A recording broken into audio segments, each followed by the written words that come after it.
Hello and welcome to this guide masterclass.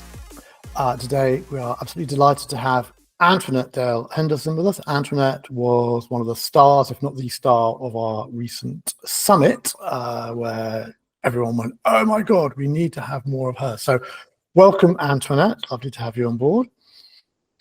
Thank you. It's great to be here. Great. And the subject is pitching with Gravitas. What makes a successful pitch? The way we're going to run this today is Antoinette is going to deliver 3 or 4 pieces of content for us to absorb, and any questions that come up, I will ask her, but she is definitely the star of the show. So without further ado, it's over to you, Antoinette. Thank you, Rob. So as you said, I'm going to be covering a number of different lumps. So what makes a successful pitch? I thought I would also share what are some pitfalls when it comes to pitching, some research that I conducted with one of my clients who I run Pitching with Gravitas Masterclasses for. So some really interesting content there around what not to do. And then I'll talk about why Gravitas is an important skill when it comes to pitching and how you can demonstrate it for yourself, with your team, but also on behalf of your agency. How can you make sure that they come away knowing that your agency has Gravitas? Then what is Gravitas and my Gravitas methodology? And then I thought I'd share some advanced pitch skills as well, and really happy to continue the conversation with anyone who is interested and wants to find out more. So when it comes to what makes a successful pitch, before I set my business up, which is 19 years ago now, wow. Before that, I worked in agencies. I worked in PR agencies, particularly in healthcare. And I remember that I grew to love pitching. And how did I do that? Because it's often the thing that people really shy away from, because it's quite exposing, isn't it? You know, whether you win or you lose, you're putting yourself in front of these people who are then judging you in terms of your strategic capability and who you are as a person. You know, do they like you? Do they want you? Do they want to entrust their money to you? It's a big thing. And so, many people don't really like it, but I learned to like it. I became quite addicted to it. And I remember one particular time, and this is a long time ago, but I remember one particular time, and I was leading this pitch, and I was quite passionate about the subject. I just had my first daughter. She's 21 now, so it's a long time ago. And it was a product called Neocate, which is a baby milk product for babies that are allergic to cow's milk.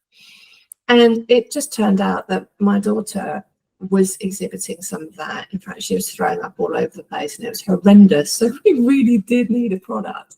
And so I believe quite passionately in this product, and it was my life at the time. So it was relatively easy for me to say yes.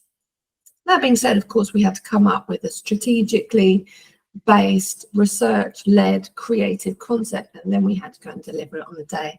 And I remember going up to Liverpool really early in the morning, taking the train with the team, arriving at the station, and us all chugging Red Bull in the station before getting the cab to go and deliver and calm down and then deliver the presentation, deliver the deck. And I knew, you know, those moments where you're like, yeah, this is going to work. And I knew before we even got the email that we'd won, and it was an amazing feeling, and it was a brilliant piece of business to work on.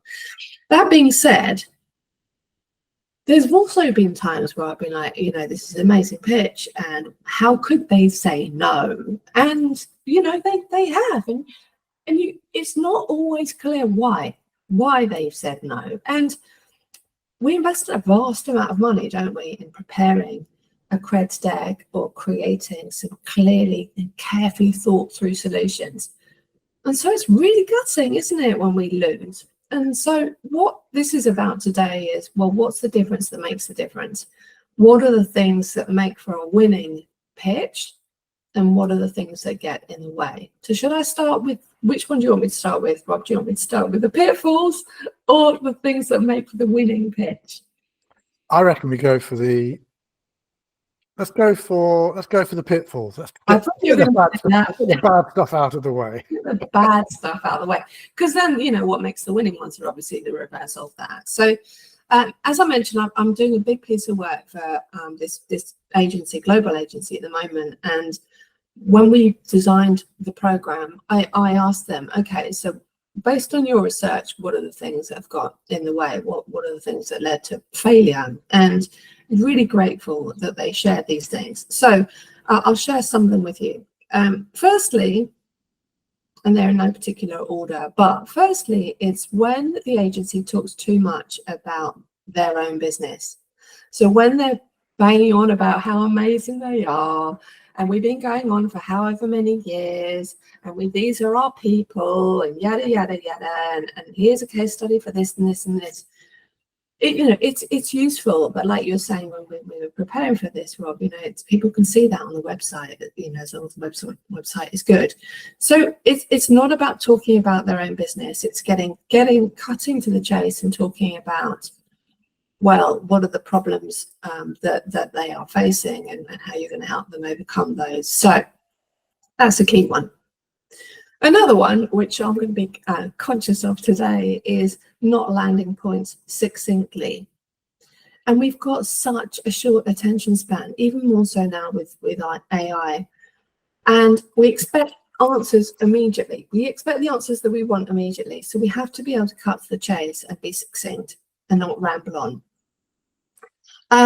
Not striking, this is interesting, not striking the right balance between intellect and capability. So it's trying to be too clever, trying too hard, in fact. When people are just desperately trying to make out that they're hugely intellectual, or they've got all the expertise, and it's very, very technical, and they get too into the detail, and I think this is linked to not being authentic, not being who you are, which is not always easy, especially when you're nervous, and also not authentically showing your love for the brand that you're pitching for. So for me, with that product, that NeoK product, it was easy. But there have been some products that I've pitched for where I'm like, there's nothing personal that I'm connected to with them. So it's finding a way of being connected to them personally, showing them that you care. Some technical things, messing up on the timing, so not finishing on time. Oh, deadly sin. Another one that's just popped into my head back from when I used to do pitching. The little details that you get wrong. So not reading the brief, or getting a spelling mistake, spelling the brand wrong. I remember once an agency that I worked at, they did that on the first slide. Failure from that moment onwards. Using too much PowerPoint content and not actually talking about your expertise from the front of the room.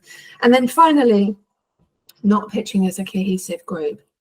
So where you haven't really figured out, if you're pitching as a team, how you're going to introduce each other. You've got one person dominating the introduction over everybody else, or where you haven't figured out who's going to be answering which question. So either no one talks in response to a question that's asked, or everyone talks at the same time. So those are some of the points that came from the research that I did with the agencies that I'm working with, as well as some other ones that popped into my head while I've been speaking. So what do you think? Those resonate with you? Oh God, they resonate with me entirely. I think we've all been through all of those ones. I'd be quite interested to know, what is it that you think make the pitch bad for the client? So almost like in the sense of the customer is king. You've given us, from our point of view, stuff what we cock up with. I guess the question is, what is it that the client wants? And what is it that really hacks them off? Yeah. Well, ultimately, it's like, well, they don't get me. They haven't taken the time to find out about me, and they haven't given me answers to the problems I've got. So this has been a waste of my time. I mean, ultimately, that's the thing, isn't it? It's like you go out and you find a solution, whatever it is, whatever you're purchasing. You have a need, you've got a pain point, or you've got something that you want aspirationally that you want that's different, and you don't have it. So it's you're going out and you're looking for it, and you want the answer for it as quickly as possible.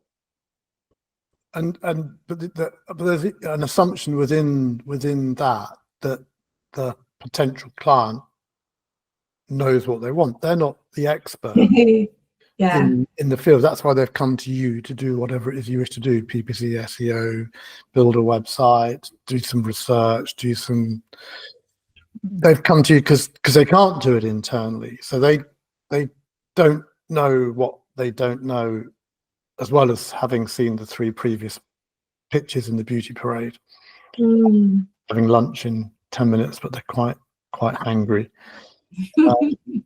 So how are there ways that you can get the client on side? Question mark. Absolutely. And I think when it comes to pitching, it starts from the first interaction that you have with them. And people think that, well, let's they get an RFI or they get a briefing, they get fixated on delivering it on the day. But there's so many different touch points that you can make the most of or create between when that happens and when you're actually in the meeting, to build rapport, to find out as much as you possibly can from them, what they need and what they want. And then it's about making the answer easy for them to consume. So you might know that technically this is what they need, but if they don't speak exactly the same language as you, if you give them it to them in that technical language, then they really won't understand what that means. Ultimately, what they want is they want to buy solutions that are simple from people who they can trust.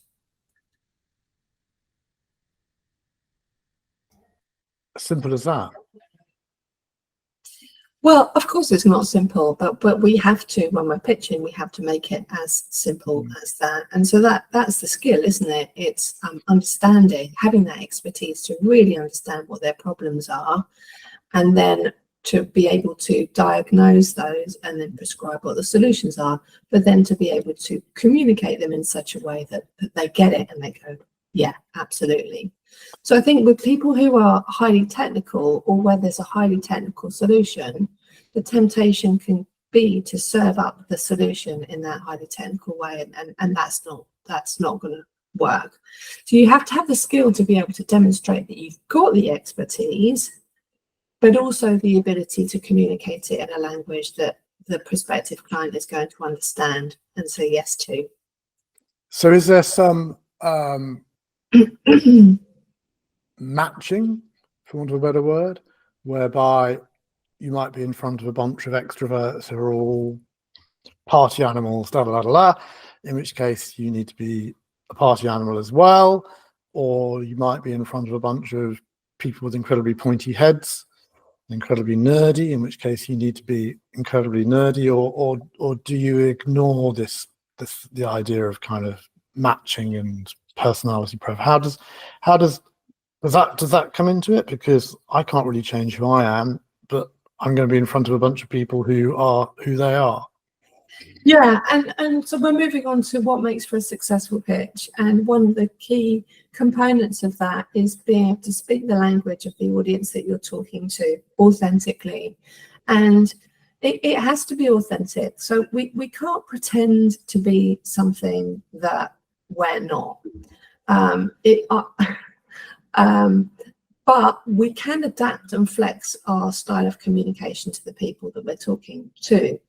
And so if you're looking at pitching to a group of people, you might have some people in the client side who are super technical, pointy-headed, but you might have other people who are much more creative, and then you might have other people who are much more introspective. And so ideally, if you're pitching as a team, if the pitch warrants that, then you bring a group of people who you know are going to relate to the people who you're pitching to, if it's at that scale. But then if it's a smaller pitch than that, or if you're just having that initial meeting, then it is possible to be able to adapt and adjust and tailor your style depending on who you're talking to. and match in an authentic way. And in fact, authenticity is one of the key components of Gravitas.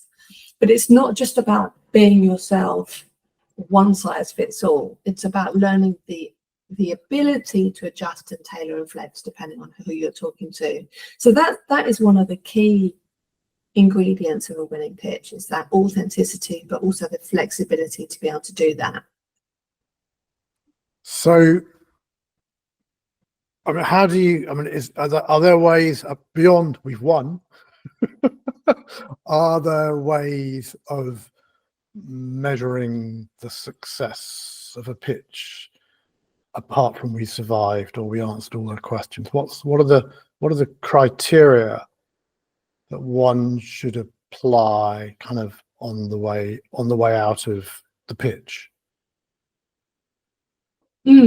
Well, ideally what you do is you would ask the client in advance what are the criteria that they're measuring the agencies on, and cross-check with that. But the criteria that you'd be looking at is, did we answer the brief? Did we deliver an impactful and compelling presentation? Did we build rapport with the individuals in the room? How was the Q&A? Did we handle that? And did we all demonstrate the expertise that we have in such a way that we were really doing ourselves justice? I think those are some of the criteria. And sometimes people think that to be able to win a pitch, you need to be all jazz hands, like a real fantastic salesperson and massively introvert and all of those things. But especially if you're talking to a group of people who are not like that, then that's not going to work. And it's not about thinking that you have to be someone that you're not. Ultimately, it's how do you bring yourself to that? How do you handle the nerves? But also, how do you have that acuity to be able to adjust? So you're focusing in on the how rather than the what. And I think very often we spend way too much time focusing on getting the deck right. Like we spend 8 hours on the deck, get the deck printed off, jump in the car, and then we say, you do the intro, I do the outro, I'll take the questions, see you on the other side. Totally that. And you're saying it's that it's the what is kind of a given, but you're saying it's a given that the deck answers the brief and is in the right direction and has the price and has the benefits, but you're focusing on the how, and you use this kind of Gravitas model, name of the masterclass. So, I mean, how does Gravitas influence your message and how it's received by the audience? Absolutely, and it's critical, it's key. And as you say, the what is a given, the how, you have to make sure that people are ready and they've had the opportunity to rehearse and they've tried it out standing up, they've communicated the deck, they've got feedback on it, so that you and your team feel confident when you're standing at the front of the room. You know, the pitch shouldn't be the rehearsal. You should have done the rehearsal beforehand.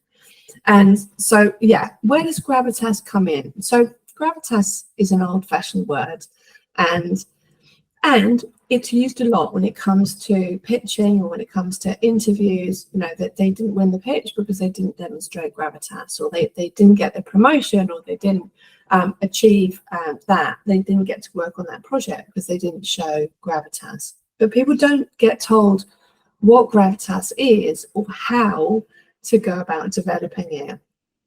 So my definition of it is the ability to command respect, get taken seriously, and get your voice heard, all while remaining your own authentic self. Because the point is, if you are wanting to convince a brand, an organization, to entrust their reputation and their hard-earned cash in you as an agency, then they need to be able to trust you. And how do we trust people? in this kind of context, we trust people who have authority, they have calmness, they have that professionalism, they've got that credibility. They're the kinds of people who we feel like we could spend time with and ask questions of and have real conversations with. These are the kinds of people who we want to do business with. And so it's about how you demonstrate that gravitas in the pitch room, all from the beginning, from the moment you meet them to the moment you're actually pitching on the day.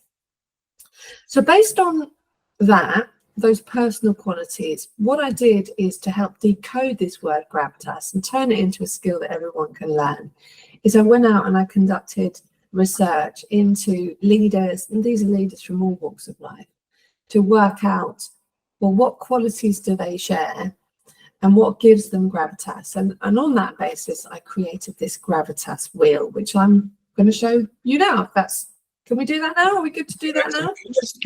Could you just run through the original definition? I asked you what gravitas is. You gave it. It's very eloquent. I didn't manage to take the notes down quite what it was, but there was clearly a 3-line definition or 4-line definition of what gravitas is. Could you just run through that again, almost line by line? Yeah. So the ability to command respect. So in the pitch room, you've got an agency pitching in front of you and you've gone through the beauty parade and you're the third one. You need to be able to demonstrate a quality that they respect. So command respect, get taken seriously. So I take these people seriously, that they're demonstrating something that I'm going to trust. And then finally, get your voice heard. The ability to get your voice heard, because you could be the most incredible subject matter expert in the world.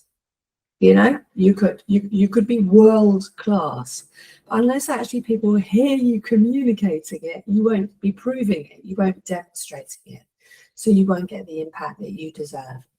So it's about commanding respect, getting taken seriously, getting your voice heard, whilst retaining your own authentic self. Perfect. Okay, proceed. Okay, all right. So here's one I prepared earlier. So based on the research, this is what I created. It's called the Gravitas wheel, and it breaks gravitas down into 6 component parts, and each of the chapters in the book explores each of the different components of the gravitas wheel. And it's about leadership, and so it's to help leaders to develop their own gravitas, but it is particularly relevant in the pitch room. So let me break this down step by step. So there are 3 internal components, 3 internal qualities that we have: our self-awareness, our expertise, and our authenticity. And there are 3 external components, and that's what enables us to communicate with the outside world. So our presence, our connection, and our projection. And then you've got purpose at the center of the wheel. And what we've got concentric circles from 1 to 10. So what people can do is they can rate themselves on that 1 to 10, where 1 is low and 10 is high, and think, okay, so looking at it through the lens of a pitch scenario, my purpose is to win. My purpose is to really demonstrate the expertise of our brand and differentiate ourselves from other agencies who are also pitching. So the purpose is clear. So as I'm assessing myself, and you can assess yourself as the pitch leader, but you can also assess yourself as a pitch team. Breaking it down, you've got your self-awareness, you've got your expertise and your authenticity. So self-awareness, do I know what my pitch strengths are? Am I clear on, when I'm standing at the front of the room, what are the qualities that the prospective client is going to go, wow, we need them. Those are incredible strengths. But also, when it comes to self-awareness, where are our weaknesses? Where do we stack up less well than maybe competitor agencies? But self-awareness is also about values. So what are your personal values? What are your organizational values? And how do they align with the values of the organization that you're pitching for and the brand that you're pitching for? Expertise. Now, this one does what it says on the tin. Expertise is the evidence that people use to rate you. So the point here is, like I was saying before, you could have the most incredible expertise. You could be world class, award-winning, super duper the best. But unless you can actually show it in the pitch room, unless you can reveal it, then you won't get the traction that you need. You won't convince people, and you won't get that trust. And then you've got authenticity, which we've talked about quite a lot already today. Authenticity. Now, we say yes to people and we buy people when we trust them. And we trust people when we feel like they're being themselves, when they're being authentically them. So authenticity is key, but like I mentioned before, it's not about just letting it all hang out, because I've seen lots of people authentically pitching in a really bad way, saying inappropriate things, not flexing to their audience, not having the emotional intelligence to be able to adjust, and just not connecting. So those are 3 internal components there. We've got self-awareness, expertise, and authenticity. Now I'm just going to pause for a minute and check in with you, and before we then move on to the 3 external components. Is this something that is learned or can be taught, or is it something that's kind of innate, or are there innate people that you can learn to be better? How does the developing gravitas in presentations work? It's fascinating, isn't it? I believe that it can be learned. Some people believe that, you've either got it or you haven't. I absolutely believe that everyone could develop gravitas. Some people have it more naturally than others. So you could even spot it in the school play yard. Or maybe you see a group of people, young little people walking down the road, and there's one of them that just has this aura about them that everyone else is looking at them. They stand out. So, and when they speak, when they answer a question, everyone's like listening to them. So little people have gravitas. Some do naturally. Other little people hold back, and others of us hold back. Those of us who are more introverted will tend to not let it shine. But I believe that it can all be learned. And so the gravitas you've got the people who tend to be stronger on the internal side, the self-awareness, expertise, authenticity. They tend to be people who are more introverted. So they're more reflective. They're more comfortable with their authenticity. They've reflected more on their expertise, but they're less comfortable selling it and sharing it. And is it, I'm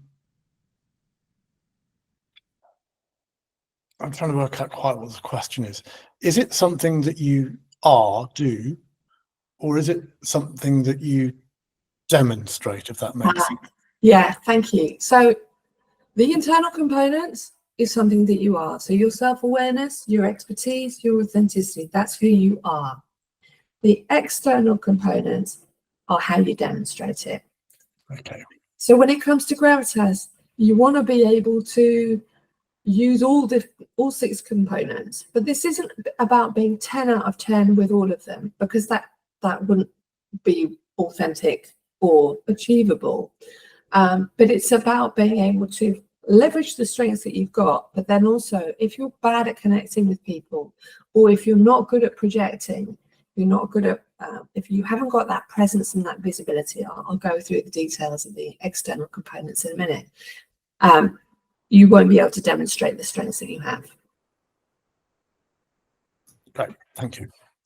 So for people who are wanting to look at their self-awareness, then it's about, really reflecting, what are my strengths, what are my weaknesses, getting feedback, because we tend to underestimate our strengths. So get feedback from your colleagues on what they see that you're good at. Then it's about expertise. It's really honing your expertise and making sure that it's relevant to the audience that you're talking to, but also making sure that you're demonstrating it. And then authenticity is about being yourself, but learning the skills of what I call managed authenticity, which is about this ability to flex. Very interesting. Thank you.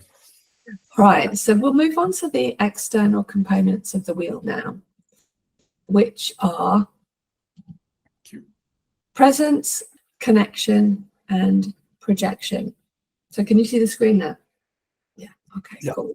All right, so presence. Now, presence is another weird one, isn't it? Because we know when someone's got presence because we notice them. And we don't know when someone hasn't got presence because, you know, they kind of fade into the background.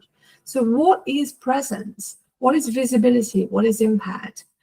And again, all of this can be learned. So if we are the kind of person who find it difficult to have that impact and visibility, there are a whole load of choices that you can make and learn around how you stand, how you hold yourself, how you use your body language, how you use your gestures, how you use your eye contact, how you connect with people in the room, what you choose to wear. You know, I'm wearing a bright orange blouse, so people are going to notice me more than if I were wearing a grey one that just faded into the background. So presence is about your visibility, and you can dial it up or you can dial it down. So again, when it comes to pitching, depending on who you are pitching to, they might be the kind of client that want you to be like, you know, big and impactful and energetic and bring that charisma and pizzazz, but they might also be the kind of prospective client that would be totally freaked out by that. So you then would then compare that back. It's about being appropriate. If you're only talking to one person, of course, you're not going to be at the front of the room like doing the massive sell. But if you were talking to a big group of people and you know that you're third agency in, then you're going to need to bring a bit more of that energy. So we've got presence. Again, see how all these things are a choice and that they can be learned. And then you've got connection. Now, connection is ultimately, the rapport that you build with people in the room. And that's not a given. I mean, we tend to like people who are like us. And generally in a pitch situation, we'll gravitate to and speak to the person who's kind of nodding and listening and, you know, giving you all the kind of lovely feedback that you want. But if we just present to that one person, then we're not going to get the connection with the wider group. So it's about connecting with the whole audience that you're talking to. And then finally, you've got projection. So projection is about your ability to get your voice heard. So it's about how do you, if you're speaking to a large group or you're noticing that maybe it's just before lunch and people are getting a bit tired or hangry, is how do you kind of increase the volume of your voice, or how do you maximize your gestures? How do you amplify your energy so that you get the connection that you need? So those are the 3 external components there.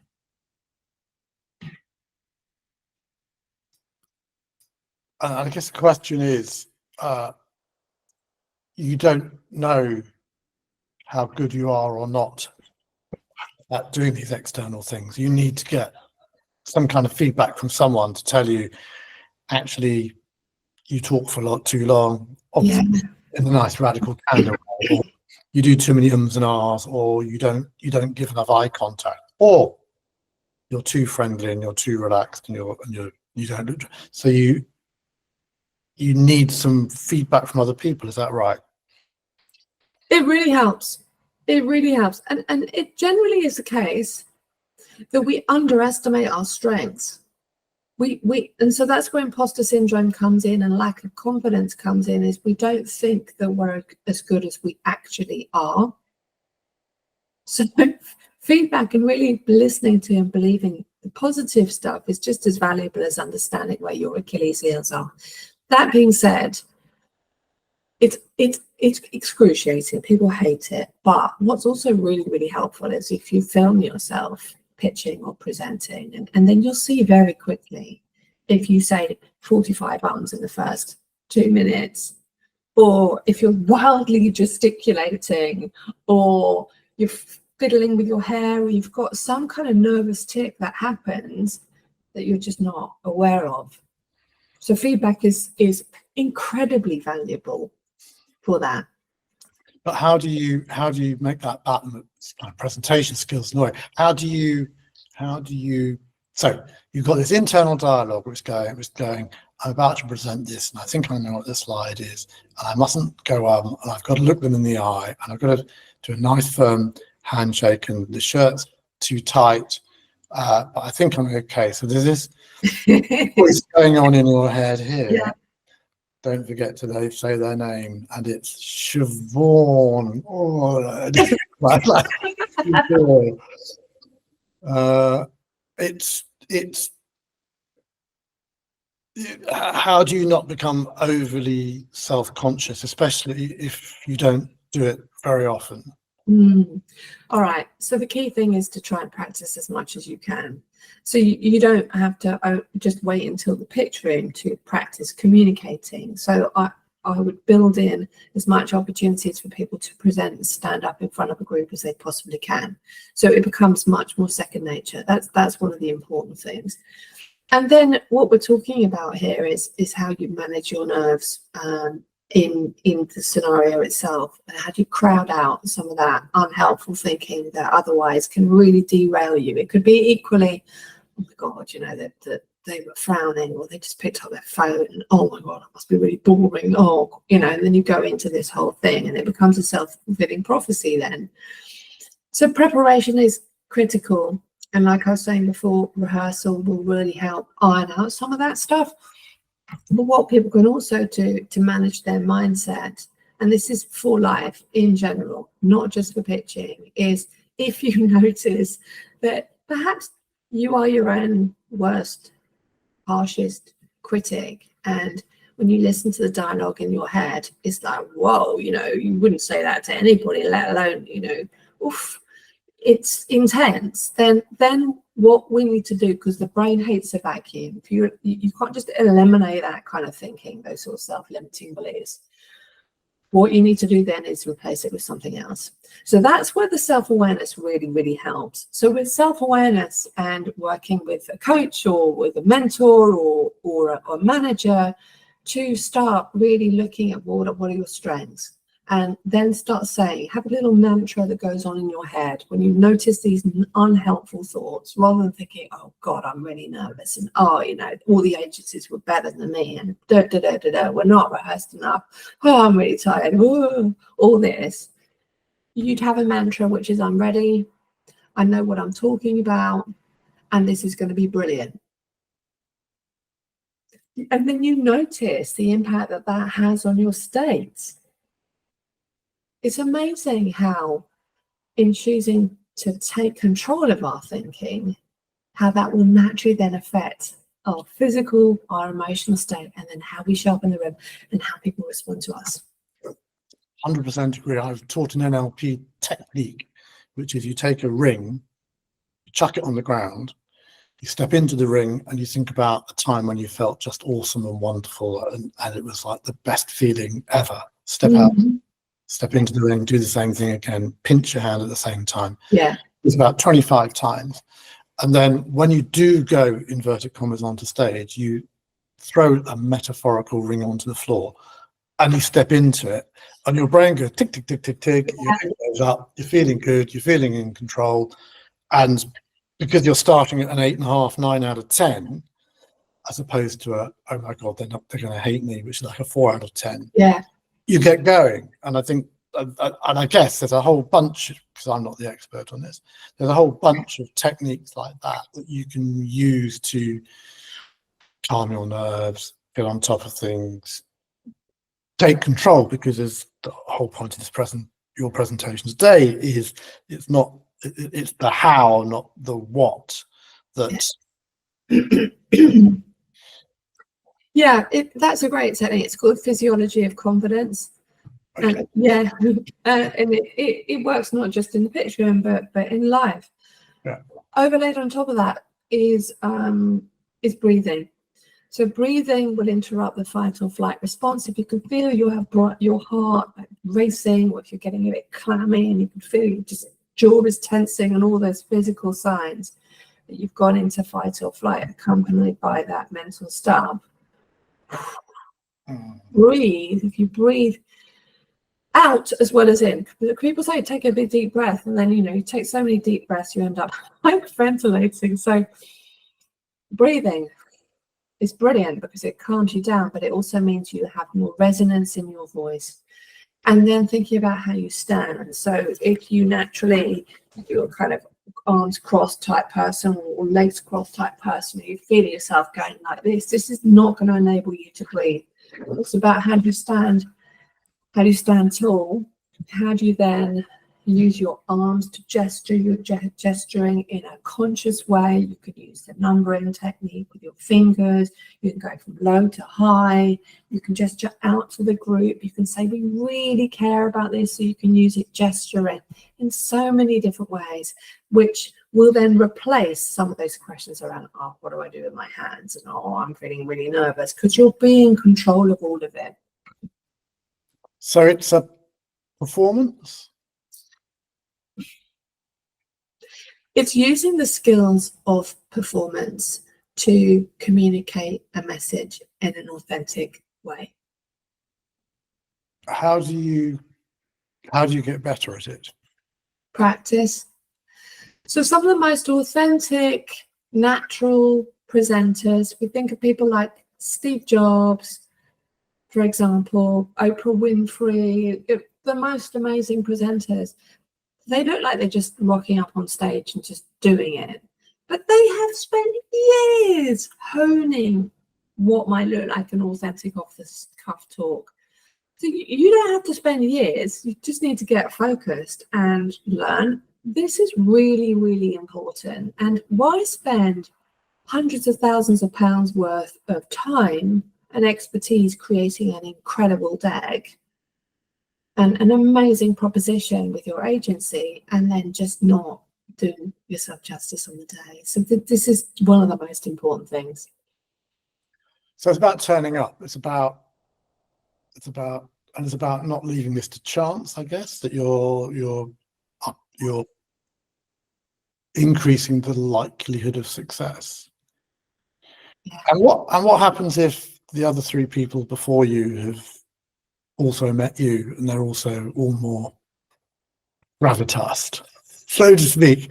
Does that cancel it out, or does each person's gravitas different? So this person may be very authoritative, but this person may be very emotionally intelligent, but this person may be, it isn't just a one size fits all measure.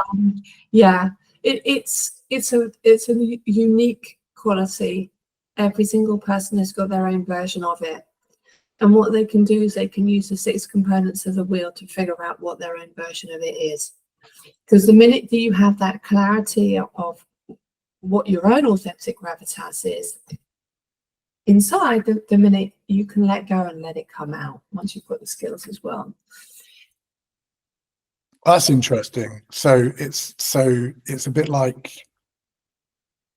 learning a golf swing or learning a song on guitar, whatever it is. You've got to do this conscious learning piece, and then once you've done the conscious learning piece and you've got the muscle memory, for want of a better phrase, then you can get into the zone, and then you can do the thing. But yeah, first things first, there's that kind of really painful first few goes at it. Totally. And some people think that gravitas is, you need to have had an entire career to have earned it. But that's not true. It can be accelerated, it can be learned, and it doesn't have to be a long, drawn out, incredibly painful thing once you've got the skills, once you've got the secrets that obviously figured out after having done all this work and all this research. It doesn't have to be a long process. It can absolutely be doable. Right. So pitching with gravitas. What makes a successful pitch? I guess as we wrap up, what I'd be fascinated to know from you would be, what should we be doing what should we do this week? What should we do this month? What should we do this quarter in order to improve how we do these presentations? All right. Well, this week, what anyone who's listening to this and their teams can do is to assess themselves using the Gravitas wheel and assess one another. That's a great way of getting feedback. So that then gives you the methodology that you can work with. What can we do this month is to then look at, well, if nothing else, then what is our unique expertise and how can we convey it in the pitch room? So this isn't about saying we've got however many years experience and, you know, we've got technical experience in X, Y, and Z. It's like, how do you tell amazing stories that illustrate your expertise, that show rather than tell? They get really brilliant at authentically sharing case studies that illustrate your expertise. That'll be this month, and have a bank of them ready to go. And then this quarter, well, I mean, go out and identify opportunities to pitch for a start. And then remember the end-to-end process, that it happens from the moment you meet that person for the first time to when you deliver it on the day. And then once you have secured those pitches, then please rehearse in advance. Do it up, standing up, try it out, so that when you go into the room, you know what you're doing. And then on a regular basis, remember those mantras. I know what I know, I'm good at what I do, and this is going to be fine. And I have the Gravitas, clearly. That's perfect. That's absolutely fantastic. Thank you so much. I guess the final word from you really is, what's the kind of the one message you want people to take away from having invested 40 minutes of their time listening to you? What's the big message you want to tattoo on their forehead, so to speak, that people go away from this presentation? You have your own unique version of Gravitas, and this is only about working out how to let that be seen. So do the work, and then you'll reap the benefits. Perfect. Antoinette Dale Henderson, thank you so much. It's just been awesome listening to you. It's always lovely to listen to an expert. And you can contact Antoinette, things underneath. And it just goes for me to say thank you so much for being a really great guest today. Thank you very much for this masterclass. It's been an absolute pleasure.